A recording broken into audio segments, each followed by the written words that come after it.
Özbek, Türkmen, Uygur, Tatar, Azer bir boydur. Kara, Kalpak, Kırgız, Kazak bunlar bir soydur.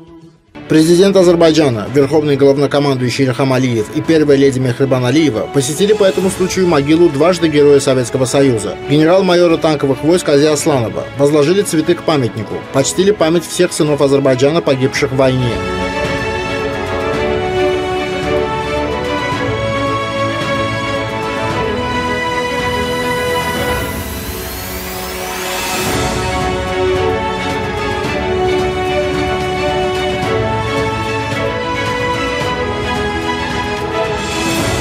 Отметим, что азербайджанский народ внес весомый вклад в историческую победу над фашизмом. Наш народ, которому принадлежат огромные заслуги в завоевании победы, проводил на фронт более 600 тысяч своих сыновей и дочерей. Более 300 тысяч из них героически погибли в боях. За отвагу, проявленную в этой войне, более 130 представителей Азербайджана были удостоены звания Героя Советского Союза. Более 170 тысяч наших солдат и офицеров награждены различными орденами и медалями.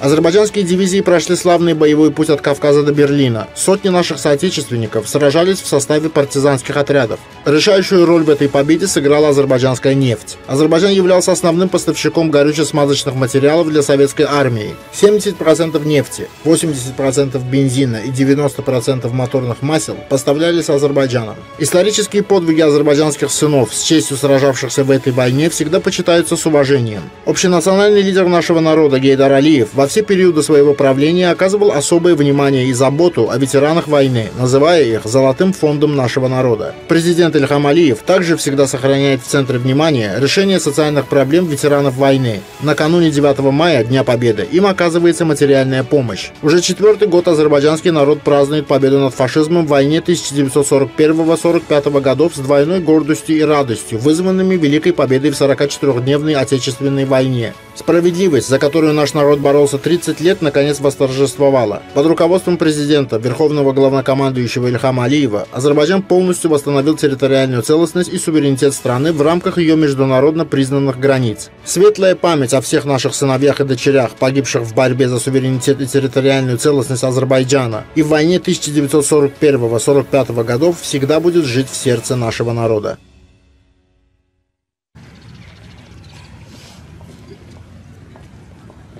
9 мая ветераны Великой Отечественной войны, а также представители аккредитованного в Азербайджане дипломатического корпуса и общественности собрались у мемориала воинской славы в Наримановском районе Баку. В день 79-й годовщины победы над фашизмом они почтили память героев, отдавших за это жизни. Собравшиеся возложили к мемориалу цветы и венки.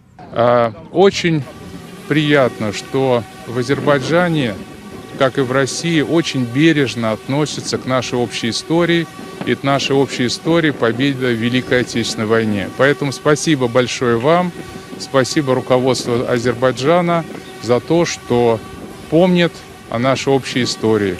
И очень приятно, что наши президенты Ильхам Гейдарович и Владимир Владимирович встречаются. 22 апреля они встречались.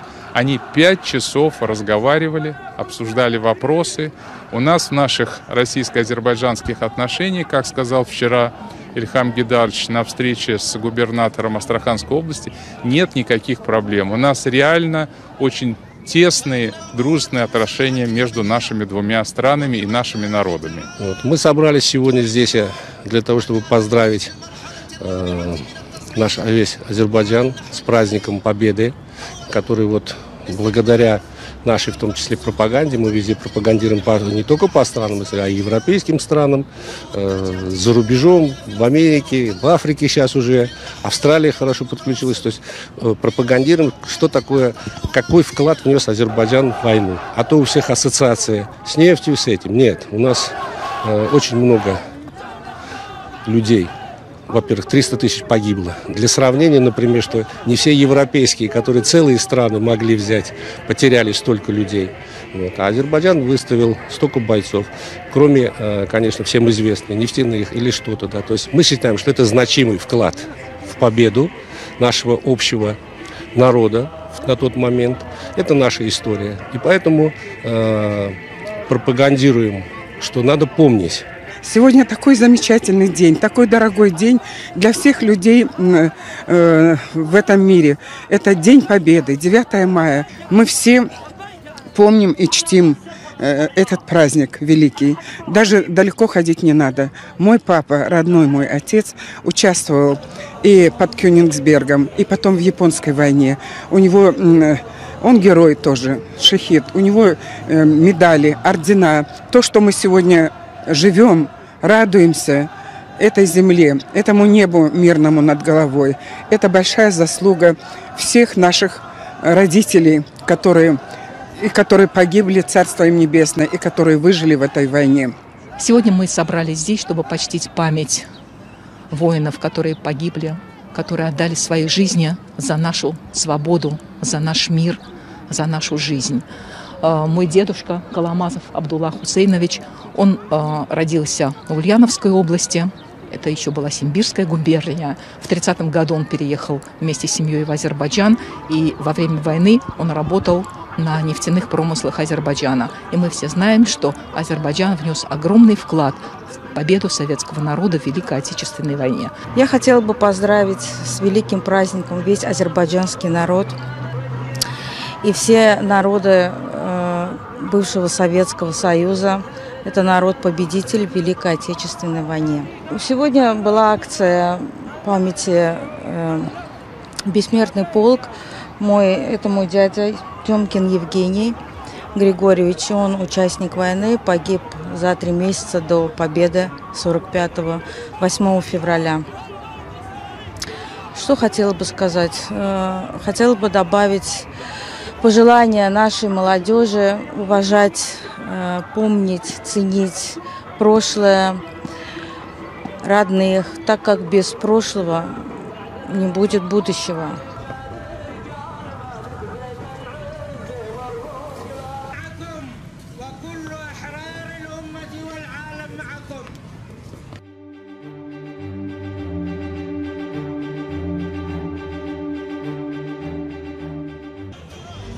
В Москве прошел вечер памяти, посвященный 101-й годовщине со дня рождения общенационального лидера азербайджанского народа Гейдара Алиева, организованный посольством Азербайджана в России и представительством фонда Гейдара Алиева в Российской Федерации. Как сообщает Репорт, в мероприятии приняли участие депутаты Государственной Думы, руководители дипломатических представительств, известные общественные деятели России, сотрудники представительства фонда Гейдара Алиева в Москве, активисты Азербайджанской молодежной организации России и видные представители азербайджанской диаспоры.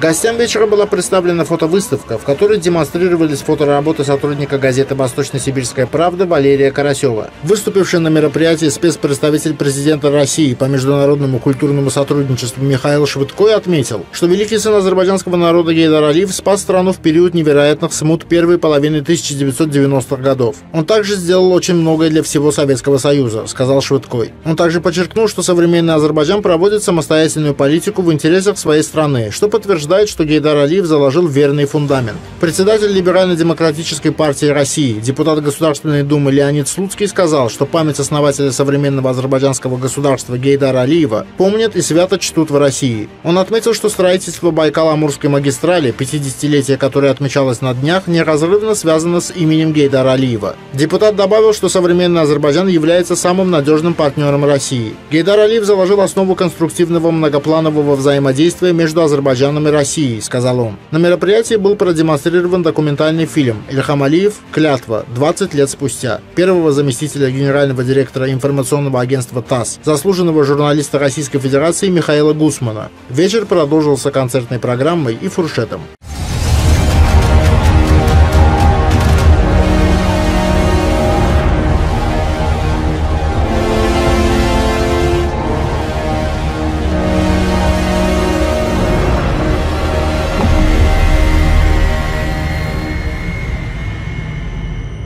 Блестящий дипломат и оратор, мудрый и целеустремленный политик, обладавший непреклонной волей и феноменальной памятью великий учитель, у которого всегда было чему поучиться. Он умел быть одновременно обаятельным и очаровать любого собеседника, и в то же время при необходимости мог принять чрезвычайно жесткие решения. Эти качества редко сочетаются в одном лице, но история Азербайджана помнит лидера, которого природа одарила всеми этими качествами.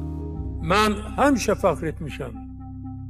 Bu gün də fəxr edirəm ki, mən Azərbaycanlıyam. Гордость за свою родину и свой народ Гейдар Алиев демонстрировал всегда и везде. Этим он служил и будет служить примером всем последующим поколениям. Гейдар Алиев построил независимый Азербайджан, прославив его на весь мир, укрепил независимость своей страны и создал одну из самых мощных армий. Общенациональный лидер азербайджанского народа Гейдар Алирзаоглу Алиев родился 10 мая 1923 года в азербайджанском городе Нахчевань. Уже в возрасте 21 года он был направлен на работу в органы государственной безопасности. С 1964 года Гейдар Алиев занимал пост заместителя председателя, а с 1967 года председателя Комитета государственной безопасности при Совете министров Азербайджанской ССР. Ему было присвоено звание генерал-майора. Будучи председателем комитета, Гейдар Алиев добился увеличения числа азербайджанцев в данной структуре. Национальный контингент в Комитете госбезопасности увеличился с 30 до 65%, что, безусловно, было невероятным успехом. Он также уделял большое внимание развитию родного языка, науки и образования. В период существования СССР Гейдар Алиев сделал азербайджанский язык государственным, отправлял молодежь Азербайджана учиться в престижные университеты бывшего Союза для усиления кадрового потенциала страны.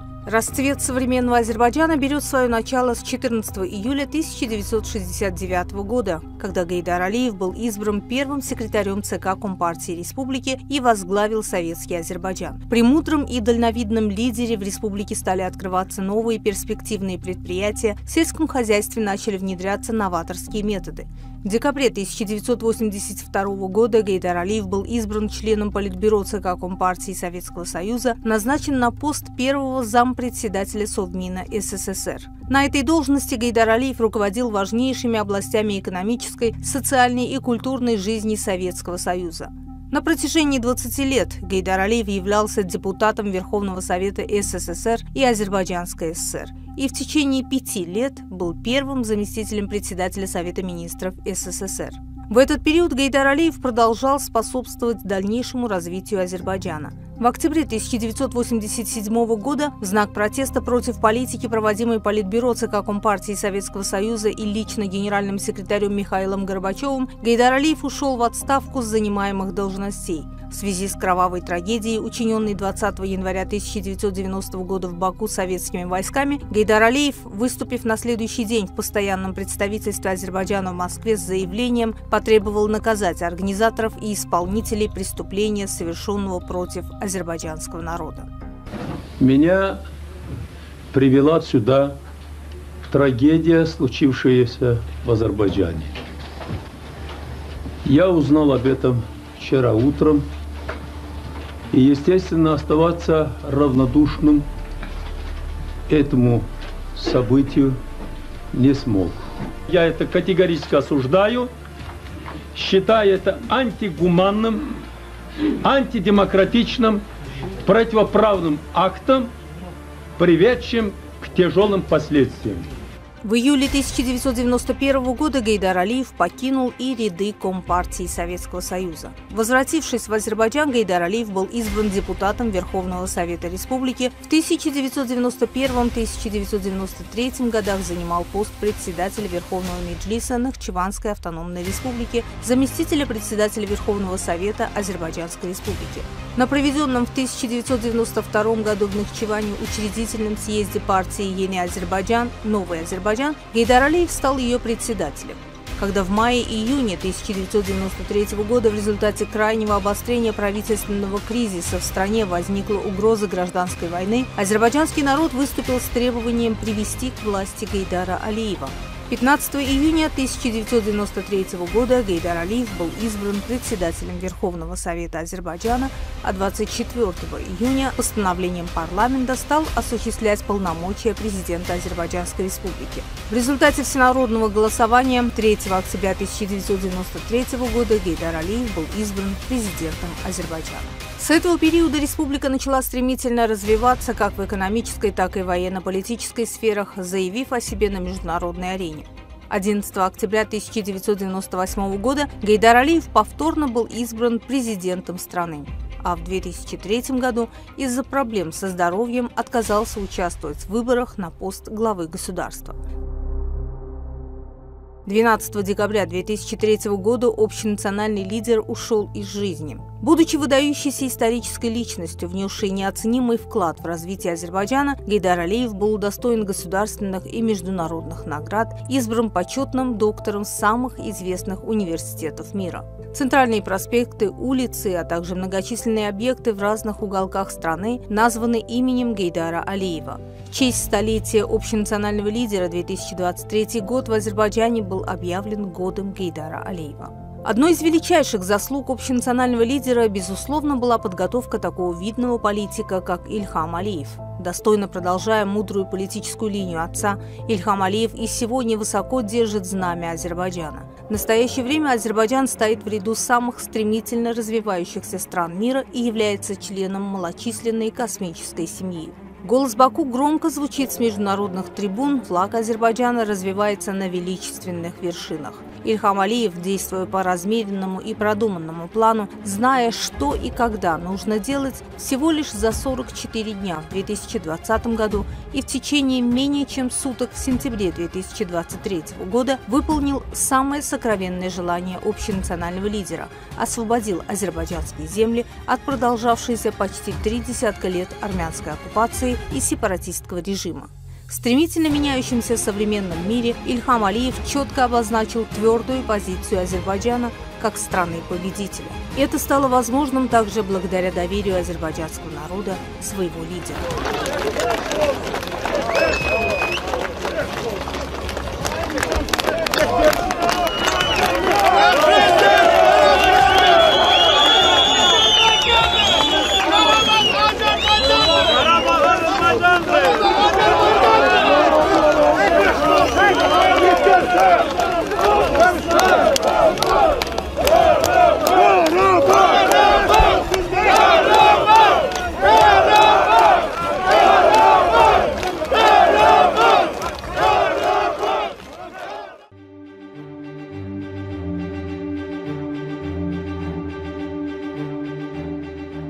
Меня зовут Байсабаева Алия Газизовна, я являюсь генеральным секретарем Национальной комиссии Республики Казахстан по делам ЮНЕСКО и ССК. Сегодня мы собрались здесь со странами-членами Тюрксой, все национальные комиссии стран-членов, а также международные партнеры, еще раз подтвердить наши все общие цели, намерения в рамках ЮНЕСКО. Это традиционное мероприятие, которое проходит каждый год. И мы благодарим Национальную комиссию Азербайджана по делам ЮНЕСКО за приглашение организации данного ивента. Мы ожидаем, что по итогам данного мероприятия будут приняты какие-то общие решения, а также намечены планы по сотрудничеству в рамках ЮНЕСКО, создание и написание новых совместных номинаций для внесения в престижные списки ЮНЕСКО. Я буду выступать с приветственной речью участникам данной встречи. В дальнейшем перспективе есть еще другие проекты, которые в рамках В рамках Тюрксой Национальной комиссии по делам ЮНЕСКО стран-членов Тюрксой планирует внести проект решения исполнительного совета ЮНЕСКО по провозглашению тюркского языка, Международного дня тюркского языка в декабре каждого года, который будет отмечаться каждый год на площадке ЮНЕСКО.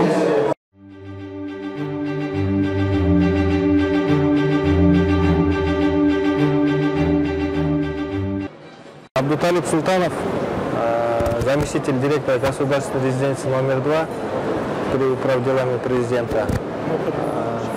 Мы принимаем участие на 19-й азербайджанской выставке «Путешествие и туризм». Отдельная благодарность приносим Департаменту туризма, что предоставил такую возможность Кыргызской республике представлять наши услуги в международном формате в Азербайджане.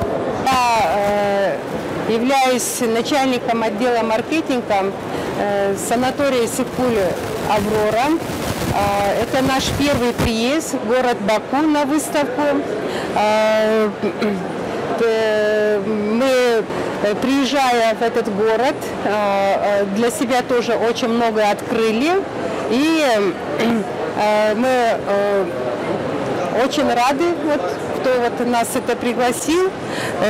Давайте теперь мы вам коротко расскажем о своем санатории. Наш санаторий уже функционирует свыше 40 лет. Наш санаторий построен еще при Союзе, построен по заказу СК КПСС. А сейчас в данное время также является уникальным санаторием. В этом санатории мы что делаем? Мы оказываем санаторно-курортные услуги, конгресс-услуги оказываем. И по направлению туризма тоже, приезжая наши гости, мы предоставляем разные виды экскурсий. И также, конечно, пляжный отдых. Что мы можем сказать? У нас в нашем санатории это прекрасный парк. Наш парк занимает 42 гектара. Как лечебно-оздоровительный центр, здесь у нас работают разные программы. У нас в первую очередь мы создали постковидную программу. Эта постковидная программа, что делает? Это программа, реабилитационная программа после коронавируса, что является сейчас в данное время очень актуальным. Кроме того, у нас есть минеральные жемчужные ванны, грязь и очень много видов процедур.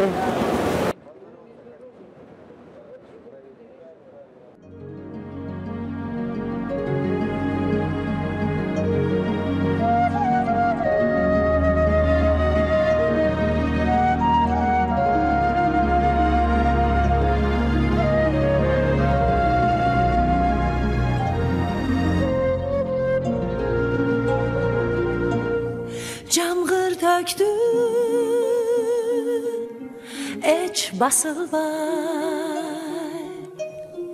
biz keletik kol şal bolup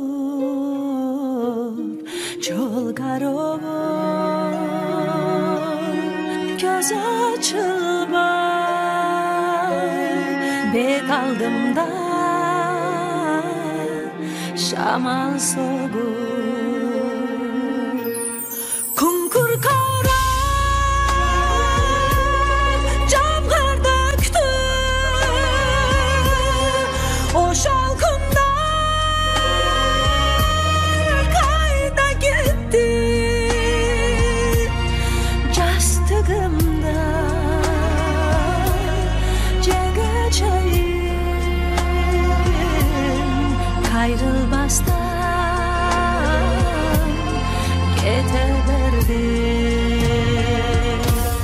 Camğır döktü, eske düştü, alız kalgan yastığımda, sağımdasın,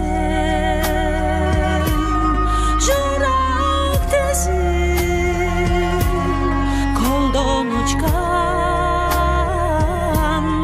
akkumdayım. Kungur kara camğır döktü, o şalkınlar kayda gitti, yastığımda cegeceğim, kayrılbastan keteberdi.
suyum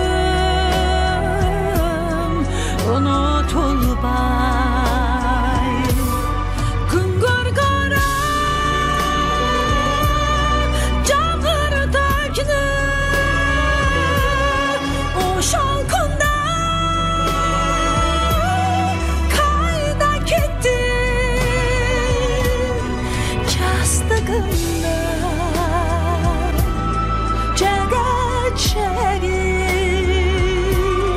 Kayrılmazdan kete verdi yastığımda çekeceğim kayrılmazdan kete verdi.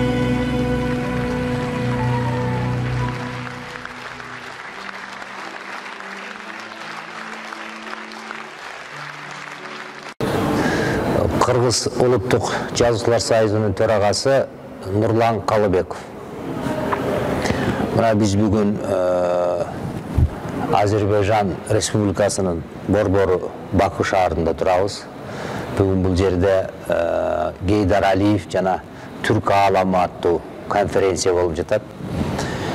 Эми өзүңүздөр билгендей Гейдар Алиев бул ошол Совет империясынын тушунда политбюронун мүчөсү болгон СССР деген чоң мамлекеттин өкмөтүнүн орун басары болгон деген сыяктуу дегендей бул баягы масштабдуу личность. Ошол эле учурда мына бул эгемендик алып эгемендик келгенде ушул Азербайжан Республикасынын президенти болуп, конституциянын башында туруп, ошол учурда 90-жылдары баягы Азербайжанга бир советтик диктатуралык мамлекеттин чабуулунда өзүнүн ички протесттин, өзүнүн баягы каршы сөзүн көтөрүп чыгып сүйлөгөнү, бул эми мындайча айтканда бул Азербайжан элинин лидери катары көрүүгө болот. Себеби азыр заманды деле көрүп атабыз, саясатчылар көп, бирок мамлекеттик ишмерлер жок эсе болуп калган мезгилде. Мамлекеттик ишмер деген бул баягы Людвиг Фейербахтын бир жакшы сөзү бар. Государство моя вторая абстрагированная половина дейт. Ошол сыяктуу мамлекеттик ишмерлер чыныгы улутка кызмат кылган адамдар мен мамлекет мен деген түшүнүктө жашайт дагы өзүнүн тагдырын эл үчүн курмандыкка чалып, өзүнүн тагдырын элине арнайт, бүткүл өмүрүн арнайт. Ошол Гейдар Алиев агабыз бул ошол кезинде Азербайжан Компартиясынын биринчи катчысы болуп, кийин анан президент болуп, ошол Азербайжан эл үчүн бир чоң бир кызмат өтөгөн инсан. Бул мындай инсандар 1000 жылда бир төрөлөт, 100 жылда бир төрөлөт деген сөз бар бизде. Ошол сыяктуу бул адамдын улуттун тагдырына түшкөн, улуттун бешенесине жазылган инсан деп айтууга болот. Ушундай бир инсандар, маселен, бул постсоветтик өлкөдө Ататүрк сыяктуу бир деңгээлге жеткен инсан деп айтууга болот. Маселен, Ататүрк Түркияда бул өзүнчө мамлекет болуп турган, биз СССР аймагындагы ушул түрк дүйнөсүндө бир үлгү ала турган, бөлөк президенттер үлгү ала турган инсан. Анан эми Кыргызстан менен Азербайжандын ортосунда 30 жылдан бери абдан бир мадани, руханий алакалар абдан жогорку деңгээлде. Биз ошол мына бул 94-жылдагы эле Бишкек протоколун алсак, ошол учурда легендарлуу парламенттин спикери Медаткан Шеримкулович башында турган ошол кол коюлган Бишкек протоколу Карабах маселесинде дагы согушту токтотууга, тынчтантууга бир чоң рол ойногон деп айтууга болот. Гейдар Алиев тууралуу маселен Бишкекте парк ачылган.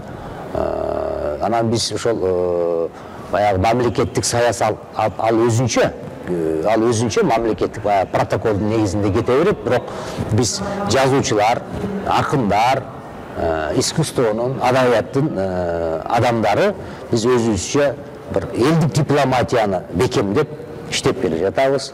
Буга бир мисал, мындан 4 жыл мурда ушул Бакуда кыргыз жаштар поэзиясынын антологиясы Азербайжан тилинде чыгып, көптөгөн жаш акындар ушул жерге келип, ушул жерде бет ачар өткөн. Мына 2 жыл мурда эле Бишкекте биз 2 жолу бет ачар өткөрдүк. Ушул Азербайжан парламентинин Маданият комитетинин төрайымы Данира Пашаева бул жакта башында турду. Кыргыз котормочулары Карабах аңгемелери деп деген китепти, адабий китепти чыгарып, Бишкекте кыргыз тилинде китебин чыгарып, биз 2 жолу бет ачарын өткөрдүк. Бирин Кыргыз улуттук жазуучулар союзу өткөрдү, бирин Кыргызстан, Азербайжандын Кыргыз республикасында элчилиги өткөрдү. Ал жерде ошол мен китепти барактап, биринчи баягы текстин редактору катары ошол аңгемелерди окуп отуруп, мен көзүмөн жаш алып, кадимкидей буулугуп ыйлаган учурум болду.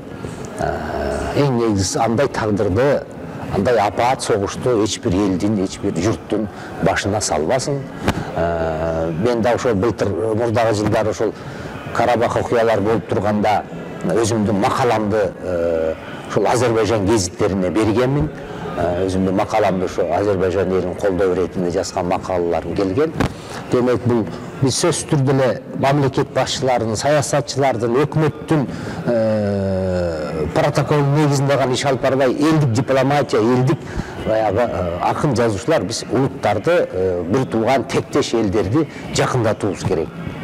Мына ошол учурда быйыл мына Анкара шаарында 6 ноябрда, 6 март күнү Анкара шаарында түрк дүйнөсүнүн жазуучулар бирлик уюшулду. Бирлик уюшулуп, ошол бирликтин ардактуу төрагасы болуп Азербайжан эл жазуучусу Ана Рызаев шайланды. Төрагасы болуп Казакстандан Улукбек Эставлет шайланды.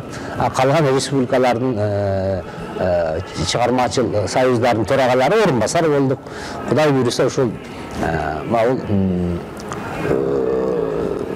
бири-бирибиздин чыгармаларыбызды бири-бирибизге которуп, таржымал кылып, оюларып дегендей, анан эл достук, адабият достугу дегендей, акын жазуучулар ушул чыгармачыл личностьтер, инсандар канчалык жакын болуп бири-бирине биригип, бири-бирин таанышса, карапайым калк сөзсүз түрдө бири-бири менен ынтымакта жашайт.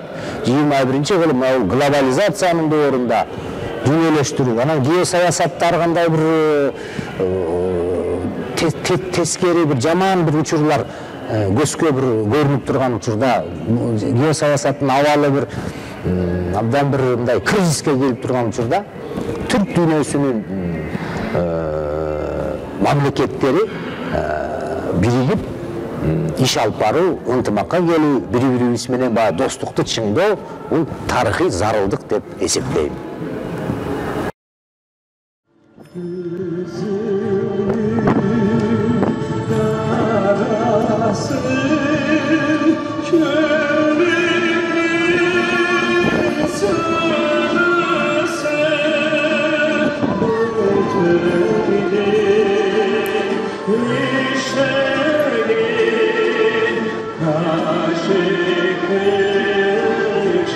Aşık